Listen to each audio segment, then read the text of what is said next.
né? Cada culto é uma surpresa, a gente não sabe quantas pessoas vão vir, quem vai deixar de vir, mas o importante é que nós já viemos, nós já estamos aqui, né? Então nós que estamos aqui temos a responsabilidade de começar o nosso culto, de adorar, de cultuar ao Senhor. E esse final de semana é um final de semana muito especial. Nós temos, assim, agora mês de maio e mês de junho. E dentro desses 2 meses teremos 2 eventos marcantes para a vida da igreja. Um já é nesse próximo final de semana, que é a Conferência da Família, né? Então, teremos os pastores da Faculdade da Família ministrando para nós aqui sexta, sábado e domingo. E a minha preocupação é que a igreja participe, né? Que nós idealizamos tudo isso para quê? Para que as famílias sejam edificadas. Relacionamento marido e mulher, relacionamento pais e filhos, né? Domingo tivemos um culto muito forte, muito tremendo aqui no domingo à noite, focado para o Dia das Mães. Então, praticamente a igreja veio em peso domingo, foi bênção, e nós queremos continuar nesse viés de família, né? Falamos sobre família domingo, e vamos continuar aí nesse final de semana, fazendo uma imersão dentro desse tema que é família, porque a família é a base da igreja, a família é a base da sociedade. Uma família forte, ela produz uma igreja forte, uma sociedade forte, né? Uma família destruída, né? Uma família deteriorada, uma família problemática, via de regra as pessoas também vão estar todas enfrentando situações de dificuldade no seu pessoal, em função do contexto familiar. Então nós queremos trazer cura, nós queremos que Deus opere cura no individual e no familiar das pessoas, mas para isso é necessário que a igreja venha, que nós venhamos também a convidar vizinhos, parentes, amigos, famílias que a gente sabe que estão precisando de ajuda para estarem também presentes conosco nesse final de semana. Eu quero começar aqui lendo um texto de Lucas capítulo 5, onde Jesus ele entra no barco de Pedro, né? No momento em que Pedro estava triste, cansado, desanimado, porque pescou a noite inteira, mas, vamos dizer assim, tentou pescar a noite inteira, mas não pegou nenhum peixe, né? Então ele ficou frustrado por causa disso. Então diz assim a palavra de Deus: e aconteceu que, apertando a multidão para ouvir a palavra de Deus, estava ele junto ao lago de Genezaré, e viu estar 2 barcos junto à praia do lago, e os pescadores, havendo descido deles, estavam lavando as redes. E entrando num dos barcos, que era o de Simão, no caso Simão era Pedro, Simão Pedro, pediu-lhe que o afastasse um pouco da terra, e assentando-se ensinava do barco a multidão. E quando acabou de falar, disse a Simão: faze-te ao mar alto, e lançai as vossas redes para pescar. E respondendo Simão, disse-lhe: mestre, havendo trabalhado toda a noite, nada apanhamos, ou nada pescamos, mas sobre a tua palavra eu lançarei as redes. E fazendo assim, colheram uma grande quantidade de peixes, e rompia-se-lhes a rede. Amém? Queridos, eu quero dizer uma coisa para cada um de nós aqui. Eu quero dizer isso para mim, eu quero dizer isso para você, que o Senhor Ele opera diante da nossa falta de entendimento, ou em meio à nossa falta de entendimento, quando nós obedecemos a sua palavra. Existem momentos da nossa vida em que a gente não entende direito o que Deus quer de nós, ou o porquê Deus está dando um determinado direcionamento para as nossas vidas. Nesse momento, o que nós temos que fazer é obedecer sem entender. Às vezes eu não estou entendendo, mas eu tenho que obedecer. Imagina Jesus ali naquela festa das bodas, acaba o vinho. Naquela época acabou o vinho, acabou a festa. Então o vinho acabando significava o fim da festa, o fim daquela celebração. E aí, num dado momento, foram falar com Maria, e Maria foi falar com Jesus, e Jesus disse: que tenho eu contigo, mulher, não é chegada a minha hora. Só que Jesus, ele ficou sensibilizado com a condição daquele casal, que iria passar vergonha, né, diante dos seus convidados, diante de todo mundo que estava ali, a festa ia acabar. E Jesus então manda as pessoas encher potes de água. Aí eu fico pensando, as pessoas que foram lá no poço encher os potes de água, eles começaram a pensar assim: mas não acabou o vinho, por que o homem mandou pegar água? Uma coisa não tem nada a ver com a outra. Só que eles, sem entender, eles obedeceram. E às vezes nós temos que obedecer sem entender claramente o que o Senhor está, por que o Senhor está dando aquela direção. Por que eu tenho que agir dessa maneira? Eu não estou entendendo, mas eu vou obedecer.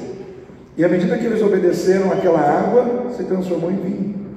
Ou seja, quando nós obedecemos, nós vivenciamos o milagre da transformação.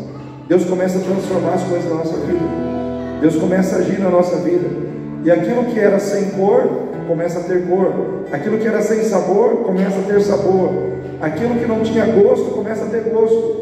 E muitas vezes na nossa vida, a exemplo da água, às vezes as coisas estão sem cor, estão sem sabor, mas quando a gente começa a obedecer a Deus, Ele vai colocando cor, Ele vai colocando sabor, Ele vai trazendo de volta a vida, Ele vai trazendo de volta a alegria, Ele vai trazendo de volta a festa, Ele vai trazendo de volta a celebração, que muitas vezes o inimigo está tentando roubar do nosso coração.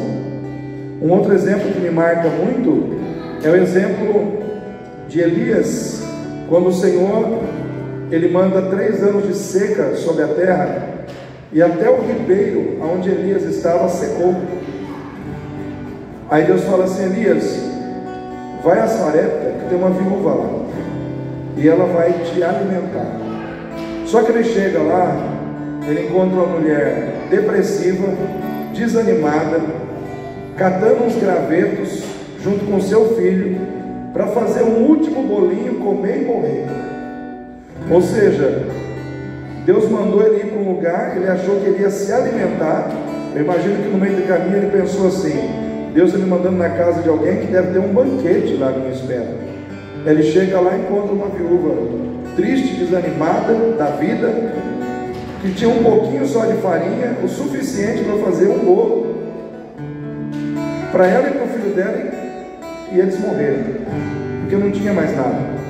Só que quando Elias chega lá, Deus manda ele dizer à viúva para ela fazer o bolo, dar para ele primeiro, e aí o milagre aconteceria.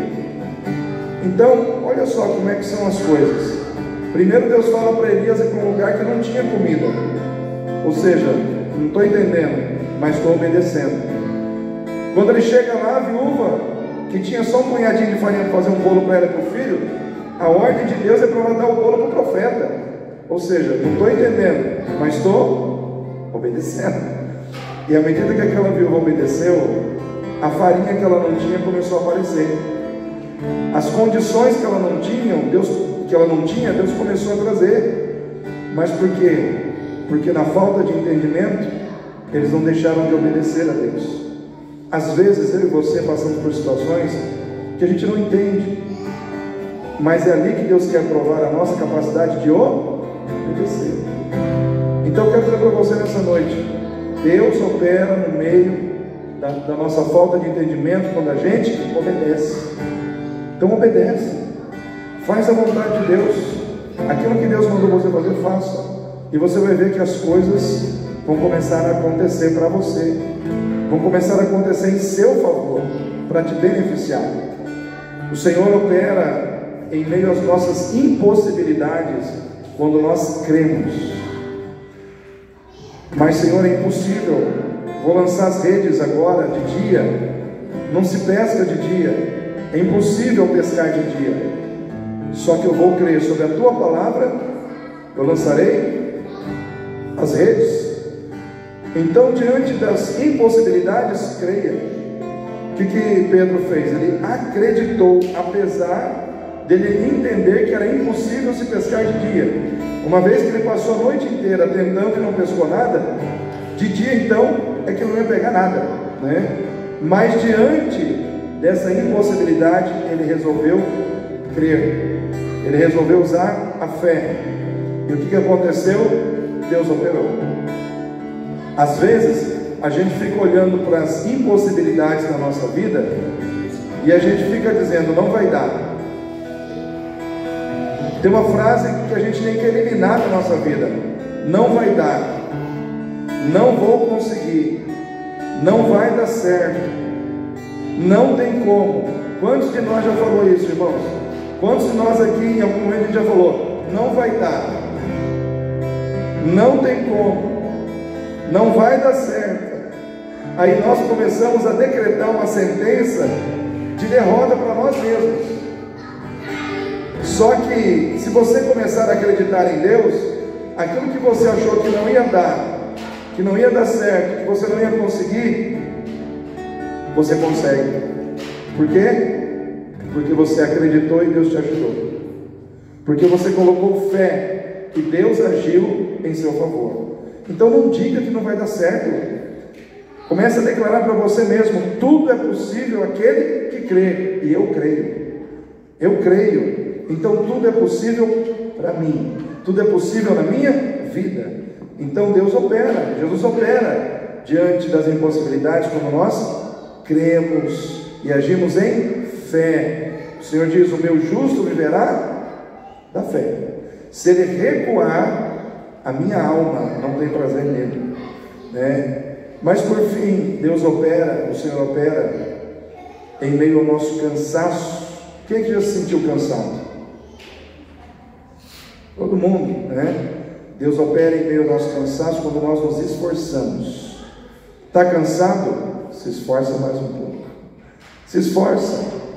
Irmãos, sempre a gente pode ir além do que a gente pensa que a gente pode fazer. Às vezes nós nos autolimitamos. Você pode fazer mais sim do que você tem feito. Não se limite, não coloque limites para você mesmo. Ontem eu fui no hospital regional, porque um pastor que não é daqui, ele mora em Coxim, ele me pediu para visitar uma família lá. A esposa perdeu o marido, que era militar, e a filha está com pancreatite internada no regional, passando uma situação terrível. E eu fui lá, família toda católica. Eu fui lá ontem, menina de 14 anos, chamada Maria Eduarda, e a mãe dela cansada, porque ficando lá cuidando da menina, dia, noite. E eu comecei a falar sobre os milagres de Jesus. Jesus cura, liberta, fez o paralítico andar, o cego ver, o leproso novamente ter saúde, enfim. Só que eu perguntei para a menina, falei: sabe qual é o maior milagre de Jesus? Ela falou: não. Falei: não é nenhum desses. O maior milagre de Jesus é o que ele fez na cruz. Porque todos os outros milagres foi para restaurar o nosso corpo físico, para melhorar a nossa vida na terra. Mas lá na cruz ele salvou a nossa alma do inferno. Esse foi o maior milagre de Jesus. Que adianta você ter um corpo saudável e uma alma condenada ao inferno? Que adianta você ter saúde e não ter salvação da sua alma? Então eu falei: eu não estou aqui para cuidar do seu corpo, porque para cuidar do seu corpo já tem um médico, o médico, os enfermeiros, os profissionais médicos. Eu estou aqui para cuidar da sua alma. Como pastor, a minha maior missão é vir aqui para cuidar da sua alma. Então a sua alma é a sua parte que você não vê, é a parte invisível da sua vida, mas que permanece para sempre. Falei: eu não estou dizendo isso para você porque você está num leito de enfermidade. Essa mensagem ela serve para quem está lá na rua, com saúde, para sua mãe que está aqui cuidando de você, porque todos nós precisamos de salvação para a nossa alma. E eu fui pregando o Evangelho e mostrando os textos para ela. No final eu fiz um apelo. Falei: você quer aceitar Jesus? De pronto, ela entregou a vida dela para Jesus. E ali, irmãos, na hora que um dia aquela menina, a unção veio sobre ela, ela caiu no leito. E como eles eram católicos, nunca tinham tido essa experiência, a mãe dela ficou assustada assim, né? E a menina também, porque ela ficou tonta com a unção, né? E eu toquei na mente da menina, falei: agora que você aceitou a Jesus, eu posso orar para você ministrando cura sobre a sua vida? Ela falou: pode. A hora que eu toquei com o óleo na testa dela, ela tombou para trás, né?